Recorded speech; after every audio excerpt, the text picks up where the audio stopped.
пришел человек и начинает фильм его пускать. И самое главное, почерк, друзья. Почерк преступника всегда выдает. Вы видите серийность и по Махамбету Авжанову, и по Токбербину Абиеву одинаковые. Суммы одинаковые, купюры одинаковые, и фильм одинаковый, сценарий один, потому что этого Казачкова тоже приписываю, потому что в прошлом году вот эта тема поднялась, гасить всех журналистов. Ну, тем более, если Казачкова я здесь усматриваю чисто роль большую, самую главную, доминирующую посла России, потому что Казачков понимает политические вопросы. То, что Мурат правильно заметил, но несмотря на то, что он не казах, он патриот нашей страны, и он прямо сказал: я беспокоюсь, чтобы у нас не случилось, как в Украине. А если эту тему педалировать, то это невыгодно России. Поэтому здесь я вижу в деле Михаила Казачкова руку Кремля. Ну, завершить это видео я предлагаю вам, точка расставить адвокату. Мурат, вам слово. Уважаемый Ержан, вы знаете, я скажу про Михаила еще более того. Последнее вот письмо, второе, когда было обращение в адрес президента, он тоже, Михаил, про это подчеркнул, и где-то в средствах массовой информации его официальное обращение было опубликовано, что действительно он опасается, что тенденция вот этого беспорядка, который сегодня наблюдается у нас по охоте за независимостью журналистов, по воспрепятствованию свободе слова, все он это, соответственно, связывает с тем, что в будущем, возможно, у нас начнутся, есть угроза каких-то военных действий со стороны, соответственно, агрессора, вплоть в том числе до следующей участи он видит у нас, непосредственно в Казахстане. Он очень за это переживает. Я, конечно, как юрист к этому отношусь, скажем так, не как политик, возможно, не как, может быть, представитель иной профессии. Как юрист, конечно, я должен руководствоваться только фактами, но тем не менее человек имеет право на ту или иную версию. Я вас сейчас слушаю, вы тоже склонны верить в это все, и поэтому, конечно, эта версия имеет право быть на существование.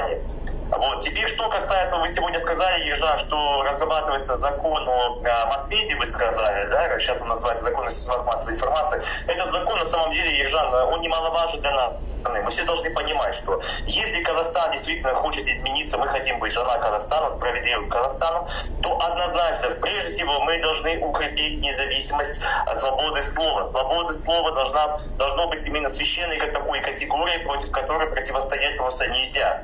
Другое дело, что злоупотреблять нельзя, это другой вопрос, но закрывать рты вот таким способом журналистов средства массовой информации просто нельзя. Если мы будем вот таким способом подавлять свободу слова и арестовывать представителей средств массовой информации, у нас никогда в Казахстане не будет правового демократического государства. Ержан, я поэтому принял для себя решение, я не знаю, вы, наверное, в курсе из моего аккаунт-страницы, соответственно, баллотироваться в Мажилис парламента Республики Казахстан только из-за того, что это категорически недопустимо. Мы должны страну менять. Нужны новые законы, которые будут укреплять ценность самого человека, его прав, свобод и законных интересов, а не каких-то отдельных классов, либо, соответственно, самих отдельных государственных служащих. Это недопустимо.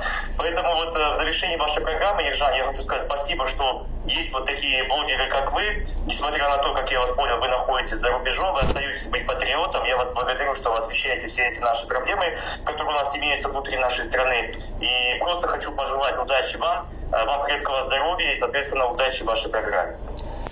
Хорошо, ну, подводя итоги к этому видео, друзья, мы начали разговор по теме проблем у журналиста Михаила Казачкова. Вывод однозначный. Никакой вины в действиях Михаила Казачкова нету.